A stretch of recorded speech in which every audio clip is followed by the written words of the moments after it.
India versus England का तीसरा टी20 खत्म हो चुका है और इंग्लैंड ने ये टी20 जीत ली है। बट आई थिंक बड़ी अजीब चीजें हुई हैं इस मैच में। मतलब बैटिंग करते हुए इंग्लैंड कई दफा ऐसी सिचुएशन में आया कि जहाँ पे वो 120-30 पे आउट हो सकते थे और उसके बाद भी आई थिंक काफी अजीब सी चीजें हुई जब इंडिया बैटिंग करने आया। पहले देखते हैं कि आज स्कोर कार्ड बारे में आपको बताता हूँ, फिर उसके बाद बात करते हैं। इंडिया ने टॉस जीता और बॉलिंग का फैसला किया और इंग्लैंड की तरफ से फिल सॉल्ट और डकिट आए। डकिट ने आज 50 रन बना लिए थे और सॉल्ट फिर आज जल्दी आउट हो गया था। अब सॉल्ट हो गया, ब्रूक हो गया, ये बिल्कुल ही आउट ऑफ फॉर्म नजर आ रहे हैं जिस तरह ये खेल रहे हैं ना। बहुत ही आई थिंक हो सकता है थोड़ा सा अलार्मिंग, बट आई थिंक इन्होंने तो अपनी टीम भी अनाउंस कर दी हुई है। मतलब ये दोनों प्लेयर ऐसे हैं कि जो मतलब मैं ये तो नहीं कह सकता कि इनको टीम में नहीं होना चाहिए, बट आई थिंक ये चैंपियंस ट्रॉफी के पास पास ये जिस तरह से इनकी फॉर्म चली गई है और आई थिंक ये सॉल्ट जो है ना इसकी ये बड़ा महंगा बिका हुआ है आईपीएल में। सो आईपीएल में भी आई थिंक इस वक्त थोड़ा सा उनको हो रहा होगा, क्योंकि आई थिंक मैं देख रहा था कि काफी ऐसी टीमें हैं क्योंकि उनकी तैयारी काफी देर पहले शुरू हो जाती है ये आईपीएल की टीमों की। सो आई थिंक वहां पे भी थोड़ा सा हो रहा होगा उनको। खैर उसके बाद बटलर और डकिट की पार्टनरशिप लगी थी और बटलर ने 24 रन बनाए। पिछले 2 मैचों में भी उसने रन किए थे, डकिट ने 50 किया। लेकिन कोई इतनी स्टेबल बैटिंग की नहीं इंग्लैंड ने कि आप कहें कि बिल्कुल ही सीधे तरीके से वो 171 रन बना गए। ये इनके 8 आउट बड़ी जल्दी हो गए हुए थे, आखिरी 2 विकेटों पे इनके रन हुए हैं और लियम लिविंगस्टन ने 43 रन बनाए एंड में आके 24 बॉलों पे। 5 छक्के उसने लगाए, एक चौका लगाया, जिसकी बदौलत ये थोड़ा सा आगे पहुंचे। उसके बाद फिर आदिल रशीद और मार्क वुड ने 10-10 रन बनाए। इस वजह से ये लोग 171 रन कर गए और वो आखिरी 10-10 रन जो उन दोनों ने किए थे वो बड़े इंपॉर्टेंट थे। मतलब वो जो 20 रन वो अगर निकाल दें तो इंडिया ने 145 की है। अब इंडिया ने बैटिंग में भी बड़ी अजीब सी हरकतें की हैं। पहले मैं आपको जरा ये बताता हूँ कि इनकी ये फॉलो विकेट कैसी थी। इंग्लैंड की पहली विकेट 7 पे गिरती है, दूसरी गिरती है 83 पे, वो पार्टनरशिप इनकी लग जाती है बटलर और डकिट की। उसके बाद फिर क्या कहते हैं, उसके बाद 87 पे तीसरी गिर जाती है डकिट भी। उसके बाद चौथी गिरती है 108 पे, पांचवी गिरती है 115 पे, छठी गिरती है 115 पे फिर। और चक्रवर्ती ने फिर अच्छी बॉलिंग की है और उसको आई थिंक मेरे ख्याल से उसको मैन ऑफ द मैच भी उसको मिला है, हालांकि लूजिंग टीम की तरफ से था वो।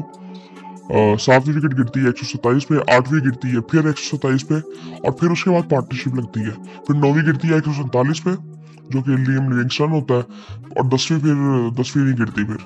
ये सूरत हाल थी इंग्लैंड की बैटिंग की। वहां पे आई थिंक काफी चीजें की जा सकती थी। अब अगर इंडिया की बॉलिंग की अगर बात करें तो शमी ने 3 ओवर किए हैं 25 रन।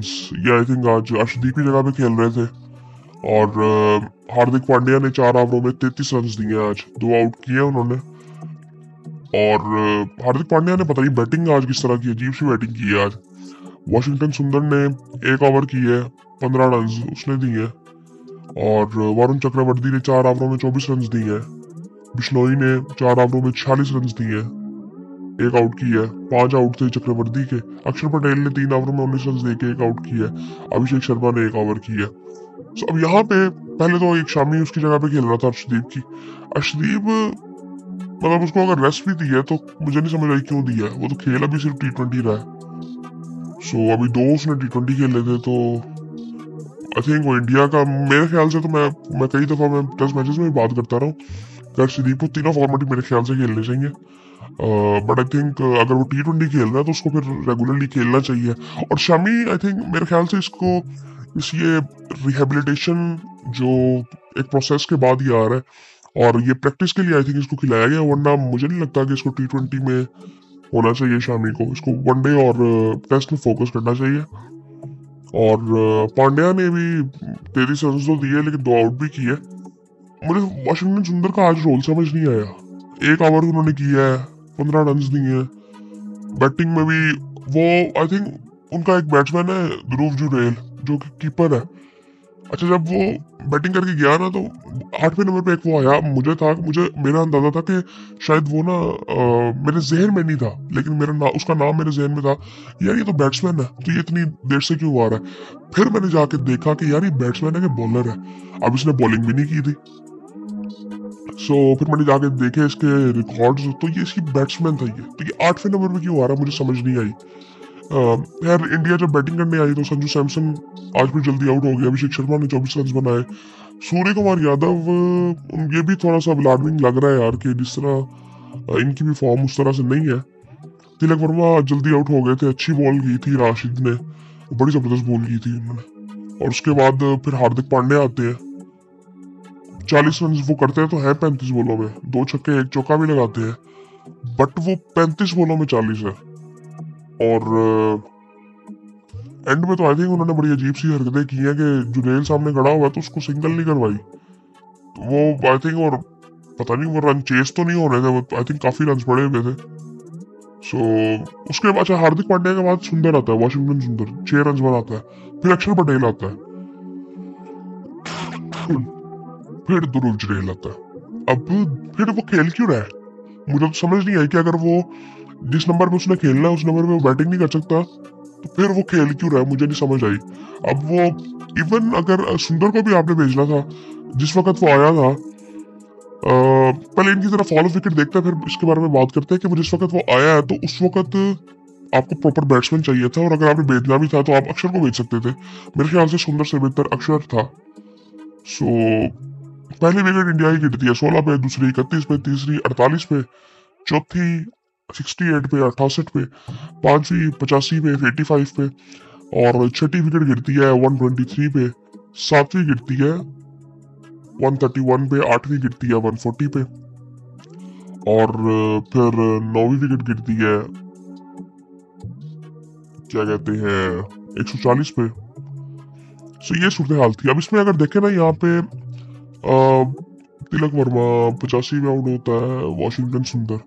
अब वॉशिंगटन सुंदर आउट होता है 123 पे। अब उसने 15 बॉलें भी खेल ली, तो ये भी थोड़ी सी चीज देखने वाली थी ना। 15 बॉलें खेल के उसने 6 रन बनाए हैं, और उसके सामने आई थिंक हार्दिक पांड्या था उसके साथ, तो वो रन करता गया। फिर वो जब आउट हुआ, फिर अक्षर पटेल आया, फिर वो भी आउट हो गया जल्दी। फिर हार्दिक पांड्या 140 पे आउट हुआ, तो जुनेल खरा ही हुआ था मेरे ख्याल से फिर। आई थिंक नहीं, जुनेल भी आउट हो गया था। जुनेल कब आउट हुआ था? 140 पे आई थिंक वो आउट हुआ था। आखिरी विकेट में बिश्नोई और चक्रवर्ती थे। ये कुछ समझ आई नहीं यहाँ पे कि ये इंडिया ने किया क्या है। कप्तानी भी बड़ी अजीब सी हो रही थी, समझ नहीं आ रही थी कि क्या हो रहा है। और इंग्लैंड की अगर बॉलिंग की बात करें तो 4 ओवरों में 33 रन दिए। आर्चर ने 2 आउट किए, मार्कवुड ने 3 ओवर में 29 रन दिए, 1 आउट किया। ब्राइडन कार्ड्स 4 ओवरों में 28 रन देके 2 आउट किए। लियम लिविंगस्टन ने 1 ओवर में 11 रन दिए। आदिल रशीद ने 4 ओवरों में 15 रन दिए। जिमी ओवरटन ने 3 आउट किए हैं 24 रन देके 4 ओवरों में। ओवरऑल अगर देखें तो आई थिंक मुझे तो उम्मीद इस चीज की थी कि ये जनरली ना इंडिया, ये इंग्लैंड करता भी होता है कि अगर ये जब बाहर खेलने जाते हैं तो पहले 1-2 मैच की सेटल होने में लगा देते हैं, उसके बाद जब सेटल होते हैं ना तो फिर ये कम बैक करते हैं। अब ये इन्होंने तीसरे मैच में बड़ा जबरदस्त कम बैक किया। और आई थिंक इंडिया ने जब इंग्लैंड बैटिंग कर रहा था उस वक्त ही गलतियां की हैं काफी, कि 145 171 करवा दिया उनसे पहले। आखिरी 2 विकेटों पे इतने रन हो गए, आई थिंक तकरीबन 50 रन तो हो गए। आई थिंक ये थोड़ा सा देखना पड़ेगा इंडिया को। स्पेशली कप्तानी मुझे थोड़ी सी अजीब सी लग रही है स्काई की। और बाकी आई थिंक बैटिंग में आके पांड्या ने मुझे समझ नहीं आई, और सुंदर ने समझ नहीं आई क्या किया इन दोनों ने। और जुरेल को अगर खिलाना ही है तो फिर आप उसको सही तरह नंबर भी खिलाए, नहीं तो उसको प्रॉपर उसको खिलाए मत। संजू सैमसन से कीपिंग करवाए। मेरे ख्याल से संजू सैमसन ही कीपिंग कर रहा था, तो जुरेल का फिर काम क्या था अगर उसको उस तरह से बैटिंग नहीं देनी थी। तो अजीब सी चीजें हो रही हैं। स्पेशली मुझे ना ये जब से गौतम गंभीर आया ना, मुझे वैसे बड़ी अजीब सी चीजें लग रही है इंडियन टीम में हो रही है। मेरी समझ से बाहर है चीजें, कर क्या रही है। अच्छी भली टीम थी ये, हर तरफ ठीक चल रहा था सब कुछ, अब ये भी चीजें ऐसी हो रही हैं कि जो कि नजर आ रही हैं साफ, कि पॉइंट आउट उन चीजों को किया जा सकता है। बस यही थी आज की सूरत हाल मैच की। बाकी अभी 2 मैचेस हैं, तो फिर देखते हैं कि इंडिया क्या करता है, कौन ये सीरीज जीतता है। मुझे लगता है इंडिया जीत जाएगा, बट आई थिंक हम इंग्लैंड भी अभी उसमें तो वापस आ रहा है आस्ता आस्ता, और ये बड़े पक्के हो जाएंगे चैंपियंस ट्रॉफी तक। ये सूरत हाल थी।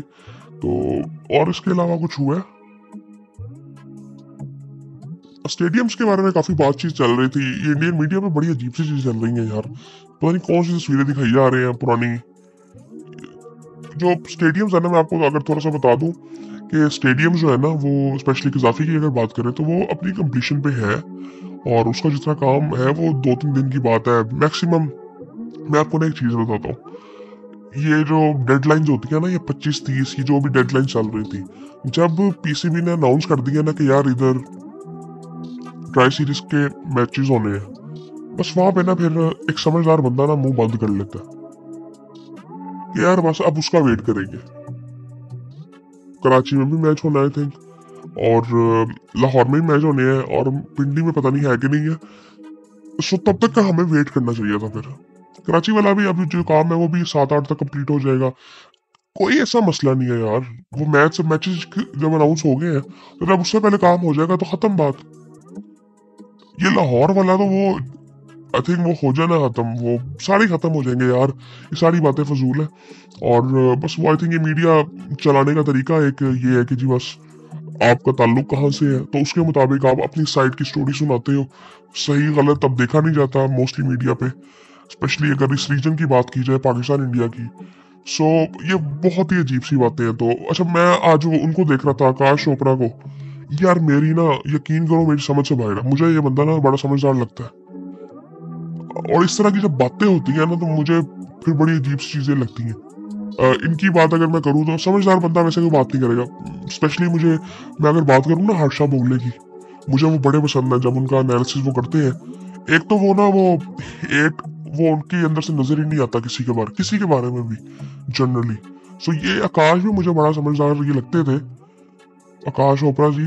बट आई थिंक जिस तरह की ये पिछले कुछ आई थिंक टाइम से बातें कर रहे हैं कि जी वहां से उठाई जाएगी चैंपियंस ट्रॉफी, दुबई में आ जाएगी, पता नहीं अजीब सी बातें हैं ये। न्यूज मीडिया करे ना तो वो उनका वो समझ आता है कि वो कंट्रोल्ड है, बट ये आकाश चोपड़ा मुझे समझ से बाहर है मेरी। और ये भी इस वजह से मैं बात कर रहा हूँ कि ये मेरे सामने आ रहे हैं। न्यूज मीडिया इतना मैं देखता नहीं, मैं बिल्कुल ही नहीं देख रहा होता, ये बस वायरल हो जाते हैं जब ऐसी कोई न्यूज आ जाती है। ये वायरल होने के तरीके हैं, फिर पाकिस्तानी मीडिया इनके बारे में बात कर रहा होता है, और फिर जिनको एक दो को मैं सुनता हूँ, फिर वो जब इनके बारे में बात करते हैं फिर पता चलता है इनके बारे में। वरना मैं ये जो जिनमें थोड़ा सा हेट नजर आता है ना, मैं वो देखता ही नहीं हूँ न्यूज, पाकिस्तानी हो या इंडिया का हो। आई थिंक मुझे ये बड़ा डिसअपॉइंटेड लगा आज आकाश चोपड़ा की तरफ से। आज नहीं है, पिछले 2-3 वीडियो इन्होंने पहले भी बनाई है कि जी ऐसे ऐसे ऐसे कुछ नहीं है भाई। आप ओवर, अगर आपने देखना भी है ना तो आप पीसीबी की जो प्रेस रिलीज आती है आप उसको देख लें, आप पीसीबी के चैनल को फॉलो कर लें, सबसे बेहतर तो वही आपको बताएंगे। और उसके अलावा भी 1-2 चैनल ऐसे हैं, ये जर्नलिस्ट हैं जो कि डेली बेसिस पे ना अब वो कंपैरिजन आपको दिखा रहे होते हैं कि आज क्या हुआ आज क्या हुआ। वहां पे आप देख लें। आई थिंक ये बड़ा डिसअपॉइंटेड था मेरे लिए, स्पेशली क्योंकि आकाश चोपड़ा ने ये किया। मुझे ये बड़ा डिसेंट लगता था बंदा, डिसेंट तो है बट आई थिंक ये ऐसी चीजें करनी नहीं चाहिए। बाकी आई थिंक फिर आपसे बात होती है।